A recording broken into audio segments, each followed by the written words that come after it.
lagi ya. Akbar boleh direkam kembali ya perkuliahan kita. Baik, sebentar Ibu share lagi ya materinya.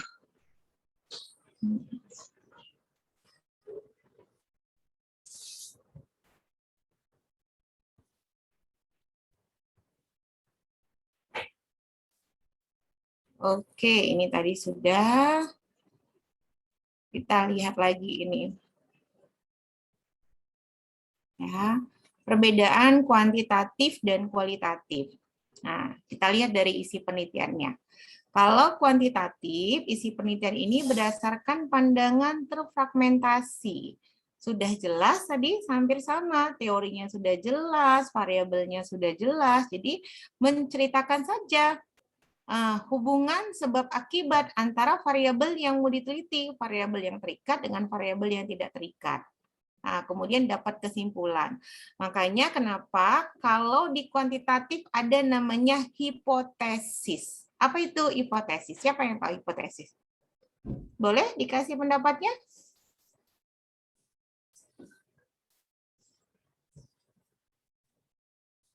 Silakan. Hiskia. Hiskia apa tuh hipotesis Hiskia?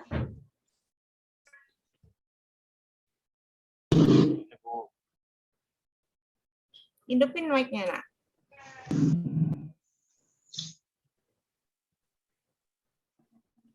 Hipotesis. Apa yang ada di pikiran Hiskia kalau mendengar kata hipotesis?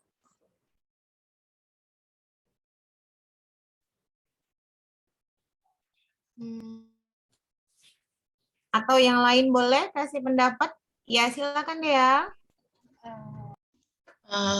Hipotesis yang dia tahu itu dugaan sementara, Bu. Jadi dalam penelitian itu kita harus mencari, kita tuh pertama mendapatkan dapat hipotesisnya, terus kita melakukan penelitian lebih lanjut untuk mendapatkan hasil yang benar.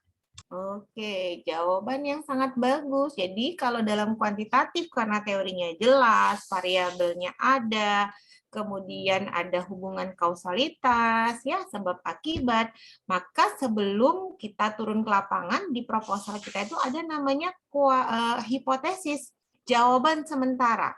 Jadi seorang peneliti sudah bisa membawa nih, sudah bisa menerka jawabannya apa. Karena sifatnya pengujian. Nanti tinggal turun ke lapangan, kita lihat apakah hipotesis yang kita bawa sesuai dengan jawaban yang sudah kita dapat di lapangan, yang disampaikan dia tadi. Tapi kalau dalam kualitatif nggak ada namanya hipotesis jawaban sementara, karena sifatnya adalah penemuan. Nah, itu dia ya, karena penjelasannya secara menyeluruh. Nah, kita lihat lagi ini supaya lebih memperdalam kualitatif dengan kuantitatif itu apa sebenarnya perbedaannya. Ya. Nah, pentingnya konteks dalam penelitian. Kalau kuantitatif berusaha membuat generalisasi karena sifatnya pengujian dia tidak secara mendalam. Ya, sifatnya kenapa masyarakat miskin? Oh, ada variabel X, ada variabel Y. Nah, gitu ya. Tapi kalau kualitatif ini sifatnya mendalam. Jadi lebih kepada melihat kepedulian peneliti ya untuk dalam pengumpulan analisa data. Nah, kualitatif ini membangun generalisasi yang terikat. Jadi lebih cara bagaimana menginterpretasikan temuan yang ada di lapangan, kemudian dijelaskan secara mendalam. Makanya kalau kita suka lihat nih ya, data di kuantitatif dengan data di kualitatif itu berbeda. Nah, ini dia. Paradigma penelitian. Jadi harus paham paradigma penelitian.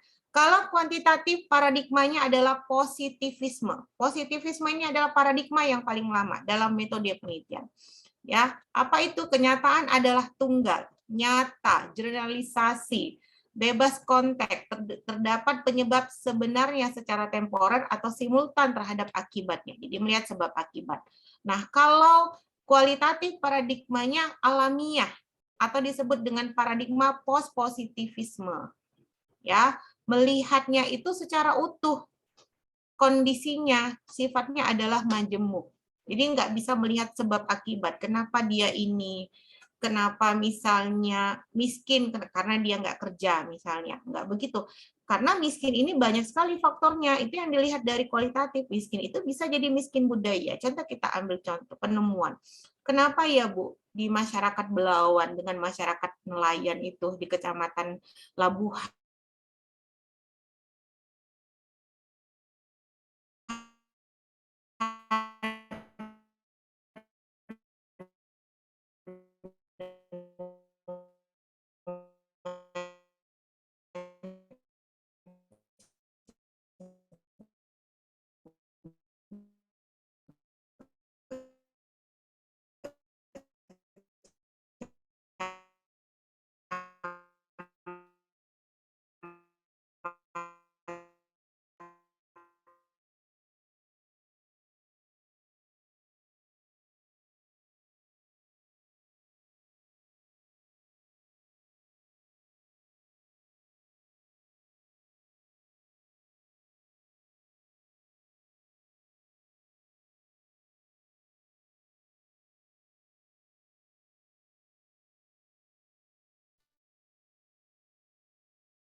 Oke, sorry ini Ibu nih kayaknya hari ini penuh dengan masalah sinyal ini ya. Oke, baik kita lanjutkan lagi ya. Kita sebentar Ibu share lagi materinya. Kita masuk ini ke dalam metode kualitatif nih sekarang. Apa itu sebenarnya kualitatif ya? Oke. Nah, ini beberapa perbedaan ya, kualitatif dengan kuantitatif. Nah, kita masuk nih lebih fokus kepada apa itu penelitian kualitatif. Nah, penelitian kualitatif itu banyak sekali pengertian menurut para ahli. Kita ambil satu contoh ya, Crasswell. Crasswell ini juga ada buku ya, metode penelitian. Dia bukunya itu sudah diterjemahkan di bahasa Indonesia, boleh itu juga menjadi salah satu referensi ya. Jadi banyak sekali buku metodologi penelitian harus punya, wajib punya karena mau nyusun skripsi. Paling mudah bahasanya ada metodologi penelitian kualitatif dan R&D namanya, atau disebut dengan mixed method menurut buku dari Profesor Sugiono. Nah, boleh, harus punya. Atau dengan juga bahasa lebih mudah, walaupun di Indonesia kan ada buku dari Crasswell. Crasswell ini juga buku metodologi penelitian. Atau ada juga misalnya, kalau mau punya, ini Ibu ada juga salah satunya, metode penelitian pendidikan dan sosial, Profesor Hamid Darmadi. Jadi harus punya buku metodologi penelitian, karena nanti sebagai dasar kita ini untuk bisa meneliti secara ilmiah. Ya, jadi berbagai macam pandangan, ada bisa menurut Sugiono, ini ada Crasswell, ada Superland salah satunya ya. Penelitian kualitatif adalah suatu proses penyelidikan untuk memahami masalah sosial atau masalah manusia berdasarkan pada penciptaan gambaran holistik yang dibentuk dengan kata-kata, melaporkan pandangan informan secara terperinci dan disusun dalam sebuah latar ilmiah. Jadi kalau kita lihat pengertian ini, kata kuncinya adalah melihat fenomena sosial dalam berbagai bidang, ya. Kemudian kita menggambarkan secara naratif dan harus secara mendalam. Itu dia kata kuncinya dalam kualitatif. Nah, kita lihat lagi. Ini ada berbagai macam nih ya, para peneliti, para teori, para ahli ya, membuat satu konsep mengenai apa sebenarnya metode kualitatif. Nah, kalau secara tekniknya, metode penelitian kualitatif ini berlandaskan pada filsafat pospositivisme tadi paradigmanya. Ya, kemudian di mana peneliti adalah sebagai instrumen kunci. Jadi pengambilan sampel atau sumber data lebih kepada informan ini secara proposif dan snowball. Teknik pengumpulan datanya ini harus bersifat induktif dan hasil penelitian kualitatif lebih menekan makna daripada generalisasi. Jadi bertolak belakang dengan kuantitatif. Kalau kuantitatif lebih bersifat general, kalau kualitatif lebih bersifat maknanya. Kenapa implementasinya tidak berjalan dengan lancar? Apa sebabnya? Apa makna di baliknya? Bu, ada kita program PKH, program Keluarga Harapan, salah satu penanggulangan kemiskinan. Ada program sembako, ternyata tidak terimplementasi di kelurahan saya, di kecamatan saya. Saya mau meneliti tentang itu, boleh? Boleh. Nanti akan mendapatkan bagaimana maknanya. Kenapa implementasi itu tidak berjalan dengan baik? Nah, nanti kita dapat kalau menggunakan kualitatif. Nah, sifatnya adalah proposif dan snowball. Tadi seperti Ibu sampaikan snowball. Bu, saya sudah menentukan nih, ya, Riana menentukan ada 4 informan, Bu, penelitian yang mau saya wawancarai untuk bisa menjawab rumusan masalah saya. Ternyata, Bu, 4 informan ini jawabannya beda-beda, Bu. Riana gimana ya cara bisa menganalisis datanya? Apakah saya sudah meneliti 4 orang ini, Bu? Sudah selesai penelitian saya? Belum. Kenapa belum? Karena Riana belum bisa ada jawaban yang sama dari 4 informan ini. Ya kan, pertanyaannya Bu sama, tapi jawabannya beda-beda. Hasil observasi yang saya lihat juga nggak sesuai, Bu. Dokumentasi yang saya lihat juga nggak sesuai. Apakah sudah selesai, Bu, penelitian saya? Belum. Yang namanya kualitatif, jika hasil wawancara atau dokumentasi atau observasi dari berbagai informan ternyata jawabannya sama, sudah kita lakukan berulang-ulang, maka baru bisa kita stop penelitian itu. Baru bisa kita bilang penelitian kualitatif ini adalah selesai. Bagaimana nanti menganalisa data, bagaimana menarasikan di pembahasan jika jawabannya berbeda-beda. Maka ada katanya snowball tadi, seperti bola salju. Bola salju itu kan kalau menggelunding lama-lama dari kecil menjadi besar. Nah, seperti itu juga. Jadi kalau informan satu nanti kita dapat satu hasil, ada yang berbeda, kita cari lagi informan yang lain, kita cari lagi informan yang lain. Sampai nanti jawabannya menggelinding besar, kemudian jawabannya sama. Kalau jawabannya sudah sama, observasinya dilihat sama, hasil wawancaranya sama, dokumentasinya sama, baru bisa kita stop. Dengan catatan harus secara mendalam. Itu dia kualitatif. Ya, jadi gampang-gampang susah, susah-susah gampang ini menggunakan kualitatif ini. Tantangannya lagi ketemu sama informan nanti yang sulit. Ya kan, Ibu aja kadang-kadang udah janji hari ini, Bu saya nggak bisa, saya batal. Kita harus cari lagi waktu. Kapan informannya bisa. Ini tantangan luar biasa ini. Salah satu nanti pengalaman penelitian ini nanti. Jadi setelah wisuda, waktu pas wisuda pakai toga, wah rasa capeknya nih akbar ya, bolak-balik misalnya ke Dinsos, hari ini udah janji sama kepala dinas, jam 10 ya, tahu-tahu jam 10 kepala dinasnya rapat, janji lagi besok, itu baru satu informan, belum lagi informan yang lain, wah luar biasa tantangannya. Nah itu dia, ya. Makanya itulah membedakan penelitian ilmiah sama tidak ilmiah. Ya, jelas sistematis, harus ada tekniknya, harus ada informannya dan yang lainnya. Ya, jadi istilah penelitian kualitatif kalau baca penelitian naturalistik, penelitian etnografis, interaksionis simbolik, etnometodologi, fenomenologis, ini semuanya penelitian kualitatif. Ya, nah kita lihat nih, ini salah satu metode-metode dalam penelitian kualitatif. Oke, nah, oke kita lihat lagi. Sorry ya, ini nggak kelihatan sebentar, Ibu putihkan.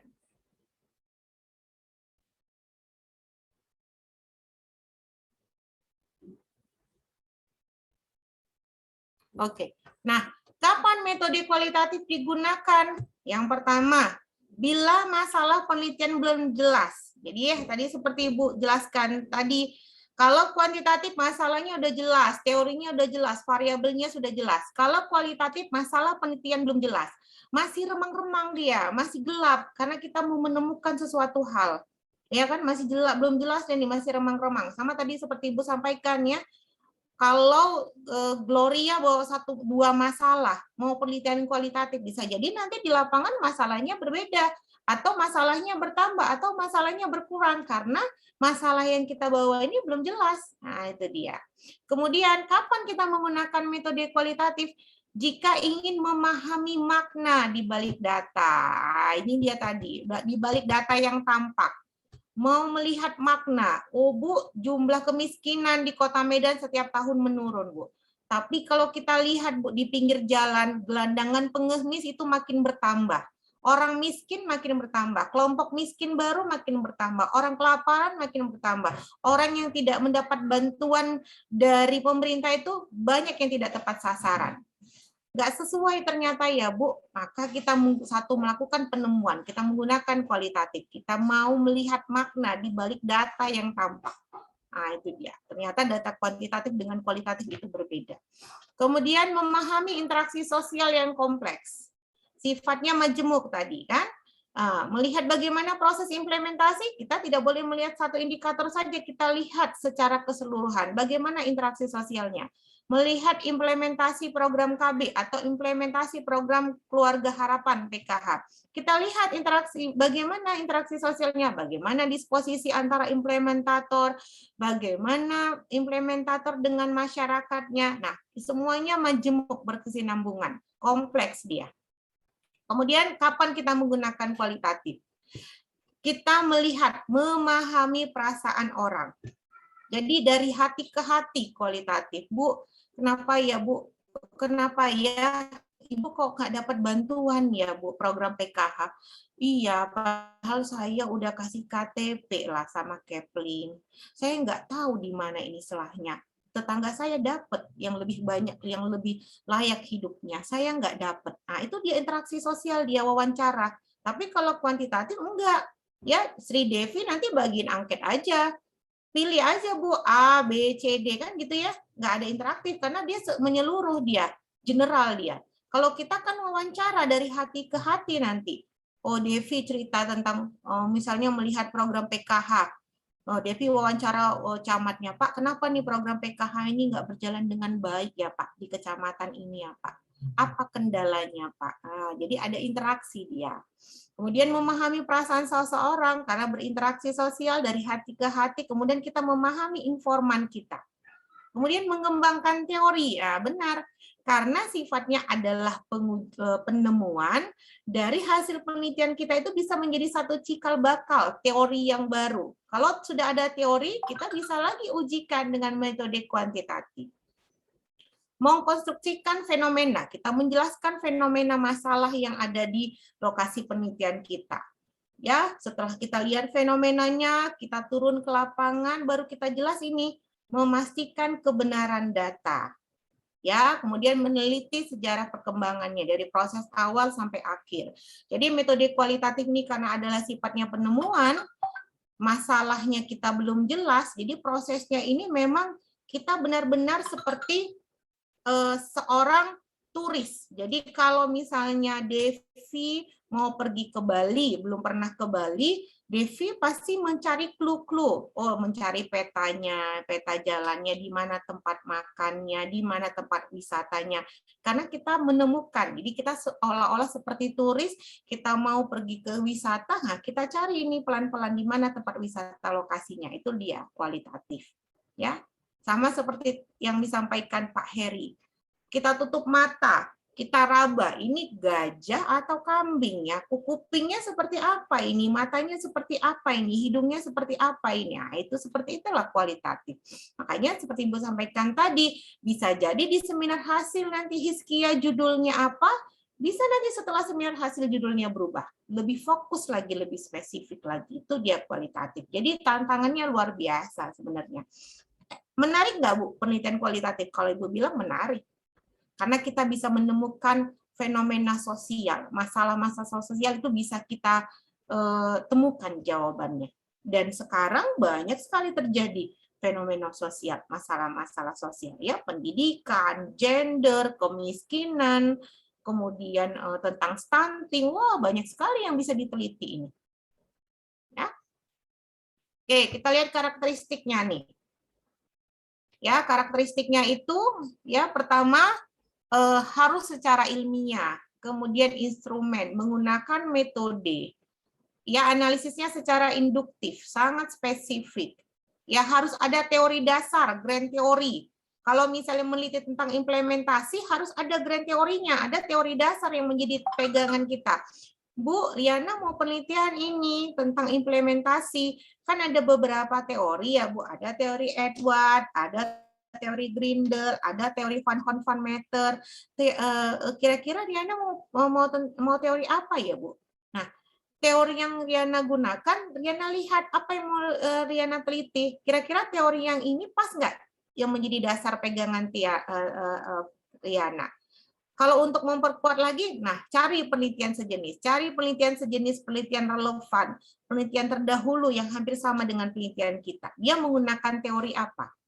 Nah jawabannya terjawab nggak ya dengan teori yang dia bawa? Itu bisa menjadi dasar kita, ya. Oke.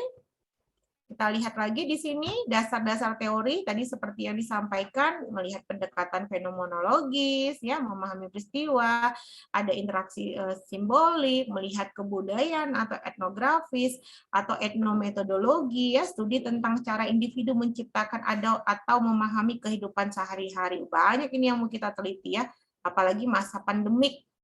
Banyak sekali muncul fenomena atau masalah sosial. Nah, terminologi khas kualitatif. Ingat ada informan, kemudian lebih refleks dia penjelasannya, ya, kemudian dia lebih mendalam, spesifik. Nah, itu dia terminologi khas dari kualitatif. Nah, ini analisisnya. Nanti kita belajar bagaimana menganalisis kualitatif. Jadi kualitatif itu banyak juga teori-teori menganalisis data ya, tapi biasanya ya untuk lebih sederhananya menggunakan teori Miles and Habermas. Nanti kita belajar mengenai Miles and Habermas ya. Nah, oke. Oke. Nah, ini dia. Kita lihat di sini instrumen reflektifnya. Bagaimana melihat masa depan kalau kualitatif? Bagaimana mengambil posisi dalam peran untuk menggapai masa depan? Nah, bagaimana arah kebijakannya? Bagaimana menjembatani masa lalu? Jadi banyak sekali pertanyaan-pertanyaan yang kompleks ya, yang majemuk nanti yang kita dapat jawabannya dari menggunakan metode kualitatif. Nah, kita lihat nih. Nah, ya, beragam perspektif jadinya.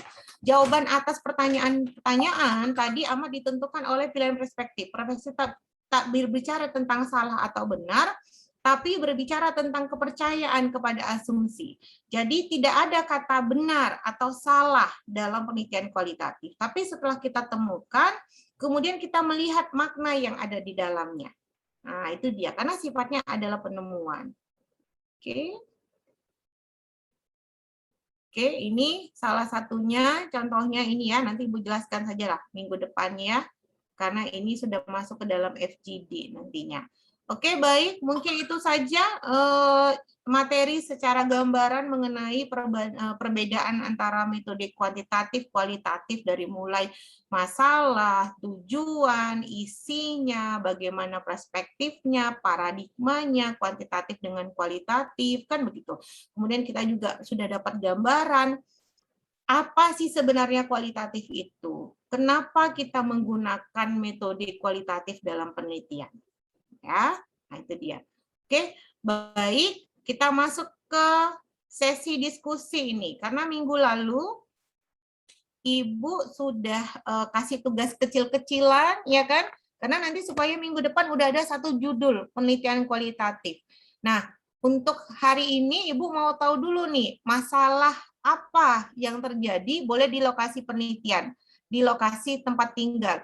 Bu, Weni kan tinggalnya di daerah. Weni mau meneliti, Bu, di daerah Weni. Boleh nggak? Boleh, tapi alasannya Weni nggak boleh karena tinggal di situ. Tapi alasannya karena ada fenomena atau masalah yang di lokasi penelitian yang Weni teliti itu. Jadi objektif dia. Nah, itu dia ya. Jadi siapa yang mau menyampaikan dulu fenomena apa, masalah apa yang didapat, supaya nanti kita tahu nih arahnya nih, judulnya seperti apa, rumusan masalah yang mau kita buat seperti apa. Jadi pelan-pelan setiap pertemuan ada pertambahan. Oh, sudah oke judulnya nih Bu. Ada rumusan masalahnya nih Bu. Nanti sampai pertemuan ke-14 kita udah buat satu proposal penelitian. Nah, oke, silahkan. Nanti Ibu akan share minggu depan ya format proposal penelitian yang baik kakak-kakak kelas yang udah selesai sidang. Ya, bisa jadi pegangan. Oke, silakan siapa yang menyampaikan? nggak apa-apa, kita kan belajar. Kalau misalnya salah nanti bisa Ibu bantu. Kalau kita diskusikan supaya lebih tahu lagi, oh iya ya, bagus penelitiannya tentang ini ya Bu, misalnya. Oke, silakan. Bu, saya boleh nggak penelitian, Bu? Waktu saya KKL, Bu, saya kan udah melakukan observasi juga itu ya selama 1 bulan. Saya menemukan lah, Bu, masalah-masalah di lokasi KKL saya. Boleh nggak, Bu, saya teliti? Boleh, nggak ada masalah. Oke, silakan siapa yang mau menyampaikan tugasnya minggu lalu? Saya, Bu. Oke, silakan, Wen. Ya, Bu, masalah yang saya angkat, Bu, yang ada di daerah saya itu, Bu, tentang infrastruktur jalan yang kurang memadai menyebabkan konflik sosial di masyarakat. Masalah atau konflik sering terjadi di dalam kehidupan masyarakat yang dapat dilihat dengan adanya konflik antara masyarakat dengan aparat desa, karena kurangnya kebijakan dari aparat desa tersebut dalam menangani permasalahan yang ada dalam kehidupan masyarakat. Seperti adanya kerusakan jalan yang tak kunjung diselesaikan oleh aparat desa, sehingga memberi dampak yang buruk kepada masyarakat di sekitar. Bahkan jalan yang rusak dapat menyebabkan bahaya terhadap masyarakat sekitar karena adanya kecelakaan yang diakibatkan jalan rusak. Solusi atau kebijakan publik yang dapat diambil yaitu dengan cara aparat dan masyarakat desa melakukan musyawarah atau membicarakannya dengan baik-baik agar tidak adanya perselisihan. Dan untuk aparat desa sendiri seharusnya bertanggung jawab serta memberikan keputusan yang bijak. Seperti itu, Bu. Oke, jadi ini kalau Ibu lihat berkaitan tentang pelaksanaan dana desa ya, penggunaan dana desa kan? Iya. Karena kan dana desa itu Iya. juga diperuntukkan untuk infrastruktur kan, pembangunan desa. Jadi nanti Weni bisa ambil tentang implementasinya boleh. Kalau misalnya dana desanya sudah berjalan 3 tahun, dievaluasi juga boleh, Wen. Jadi evaluasi penggunaan dana desa nanti di desa Weni. Nanti di latar belakangnya Weni fokuskan lebih kepada kan kalau pembangunan desa itu banyak, penggunaan dana desa itu banyak. Nah, ini lebih fokuskan tentang infrastrukturnya.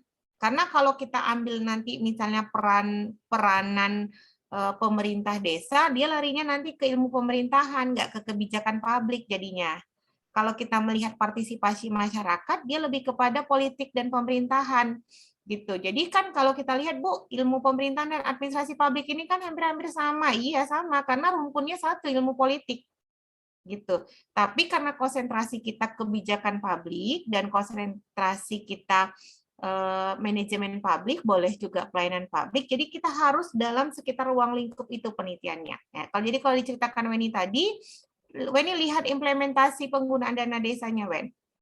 Nah, jadi lihat dulu dasar peraturan undang-undang dulu dana desa gitu. Kalau misalnya nanti ada di pemerintah daerahnya daerahnya ada peraturan daerah untuk penggunaan dana desa, pakai yang itu. Jadi diurut dulu peraturannya dari pusat sampai daerah.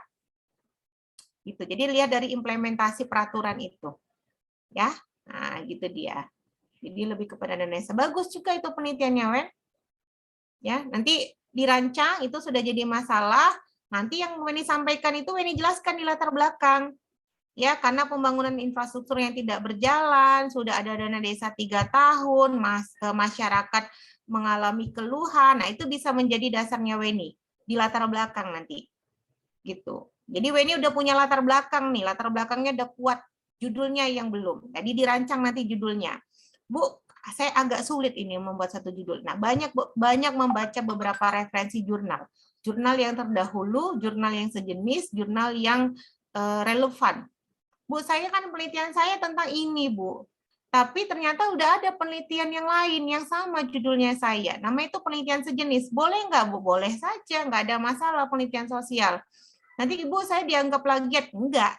Karena kalau Weni cerita tentang dana desa, di lokasinya Weni dengan dana desa, di lokasi yang lain fenomenanya berbeda. Jadi kita tekankan di latar belakang itu masalahnya yang ada di lokasi penelitian kita, supaya kita tidak dianggap menjadi plagiat.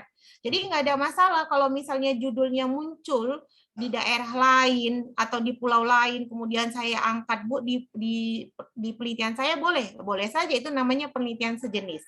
Nanti bisa jadi kita kutip. Nanti di landasan teori ada namanya penelitian sejenis atau penelitian relevan, nanti kita buat persamaan penelitian kita dengan penelitian yang sebelumnya dan perbedaannya seperti apa.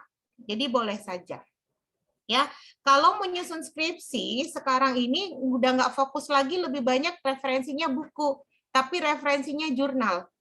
Karena jurnal itu sudah berdasarkan hasil penelitian dan sudah masuk dalam proses tahapan reviewer.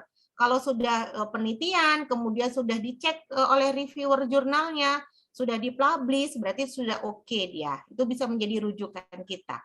Ya, yang penting kalau di buku, referensi buku itu gunanya kalau kita mau ngambil satu teori. Misalnya nih, teori Edward, Bu, saya mau ngambil implementasi, saya menggunakan teori Edward, boleh. Tapi kutipan teori Edward itu nggak boleh ngambilnya di jurnal. Kutipannya dari jurnal, nggak boleh. Tapi kutipannya ambilnya dari buku, nggak boleh dari jurnal. Kalau teori gitu, ya. Nah, jadi Weni udah dapat nih latar belakang. Orang punya cara yang berbeda kalau buat satu proposal. Kalau Ibu suka buatnya judulnya dulu, baru latar belakang. Weni udah punya latar belakang dulu, baru judulnya. Boleh, yang mana saja boleh. Ya, masing-masing punya teknik tersendiri sebenarnya membuat satu proposal. Jadi Weni sudah oke, sudah ada latar belakang, yang Weni ceritakan nanti, Weni narasikan di latar belakang ya. Tinggal judulnya nanti Weni rancang, minggu depan nanti kita diskusi. Jadi setiap orang nanti sudah punya judul. Ya, hasil diskusi dari Ibu sudah punya judul. Ya, Wen, jadi latar belakang pun nggak usah banyak-banyak, 3 lembar saja udah cukup. Sekarang udah nggak model lagi skripsi tebal-tebal. Bu, kalau skripsinya tebal dapat nilai A? Enggak. Minimal skripsi itu 60 lembar. Minimal 60 lembar. Ya, jadi sekarang udah nggak model banyak-banyak, tapi hanya bunga-bunga saja. Bunga-bunga penjelasan-penjelasan yang sebenarnya tidak fokus dalam penelitian. Kalau sekarang yang penting jawabannya, masalah yang kita bawa terjawab. Latar belakangnya jelas, fenomenanya jelas. Jadi 3 lembar saja udah cukup nanti. 3-4 lembar lah, sudah cukup jadi latar belakang. Gitu ya. Jadi Weni udah bisa coret-coret ya, Wen, buat judulnya ya untuk minggu depannya. Iya, Bu. Oke, baik. Ini ada lagi nih, ada waktunya 4 menit lagi. Kira-kira siapa yang mau menyampaikan masalah penelitian yang sudah dibawa? Nanti kalau belum sempat semuanya, Ibu nanti buat satu link GCR, nanti Ibu akan periksa satu-satu masalahnya, nanti Ibu arahkan cocoknya ngambil judul ini. Ya, mungkin karena ini waktu kita terbatas, mungkin boleh 1 orang lagi.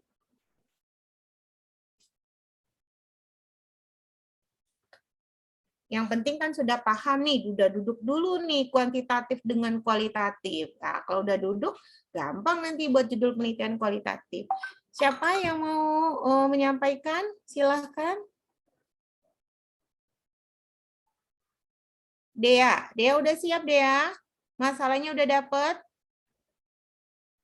Iya, Bu, tapi dia belum tahu ini benar apa enggak, Bu. Nggak apa-apa, kan kita sambil diskusi. Jadi nanti dia, oh iya ya, arahnya ke sini ya gitu. Setidaknya udah dapet lah gambaran fenomena. Nah, coba dia ceritakan. Iya, dia ngambil tentang menanamkan kepekaan sosial pada anak sejak usia dini dari lingkungan keluarga yang tidak terlepas dari gadget, Bu. Jadi itu kan masalah sosial yang dihadapi anak-anak usia dini kan, Bu. Di mana kita hidup di generasi teknologi 4.0. Jadi itu anak-anak sulit untuk berinteraksi dengan masyarakat, dengan keluarga, dengan saudaranya. Jadi mereka itu lebih fokus untuk memainkan gadget mereka. Jadi dia ingin meneliti bagaimana kita sebagai orang orang dewasa untuk menanamkan kepekaan sosial agar anak-anak itu bisa peduli terhadap lingkungan sekitarnya, Bu. Gitu, Bu. Oke, baik. Kalau masalahnya sudah oke. Cuman seperti yang Ibu sampaikan tadi, kita nggak boleh di luar dari lingkaran keilmuan kita. Kan gitu ya, keilmuan kita itu kebijakan publik, kemudian kebijakan pelayanan publik, manajemen publik. Kalau tadi dia cerita, dia lebih arahnya nanti dia kepada komunikasi atau ke psikologi jadinya yang dia angkat. Jadi kan dia melihat bagaimana peranan, pendampingan, kemudian literasi terhadap anak kan gitu ya, komunikasi antara orang tua dan anak. Jadi dia lebih kepada komunikasi. Nah, gitu. Kalau dia mau cerita tentang misalnya ini berkaitan tentang teknologi, misalnya dia bisa cerita tentang kebijakan IT, kebijakan penggunaan teknologi. Nah, cari undang-undangnya. Jadi berkaitan tentang administrasi publik, keilmuan kita. Nah, kalau masalahnya ya sudah oke, tapi nggak sesuai dengan keilmuan kita nantinya. Jadi harus tetap dalam ruang lingkup. Bidang apa saja boleh, Bu. Saya mau meneliti tentang stunting, Bu. Stunting itu anak pendek, ya kan? Kalau kita bilang anak cebol, anak kerdil, boleh nggak, Bu? Ya boleh.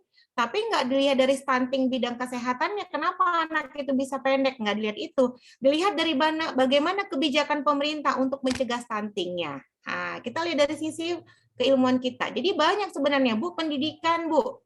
Pendidikan misalnya mengenai pendidikan secara daring, Bu. Bisa nggak, Bu, kita meneliti tentang pendidikan? Boleh, tapi kita lihat dari sisi kebijakannya. Nah, ya pelayanannya atau manajemen publik. Oke, ini sudah 1 menit lagi karena kita sudah Zoom ya 2 kali. Masing-masing punya PR, nanti Ibu buka untuk link tugas ya di GCR, dikerjakan dulu, nanti Ibu kasih clue-cluenya. Jadi nanti minggu depan udah ada gambaran judulnya ya. Mungkin itu saja yang bisa Ibu sampaikan. Salam sehat semuanya. Mudah-mudahan pertemuan kita ini bermanfaat buat kita semua. Setidaknya yang paling penting sudah paham itu apa kuantitatif, apa itu kualitatif, dan bagaimana kita arahnya nanti untuk penelitian kualitatif ya. Mungkin itu saja yang bisa Ibu sampaikan. Ibu tutup. Sehat-sehat semuanya. Ketemu minggu depan ya. Assalamualaikum warahmatullahi wabarakatuh. Waalaikumsalam warahmatullahi Waalaikumsalam wabarakatuh. Terima warahmatullahi kasih Bu. semuanya. Terima kasih ya, Bar, sudah merekam ya.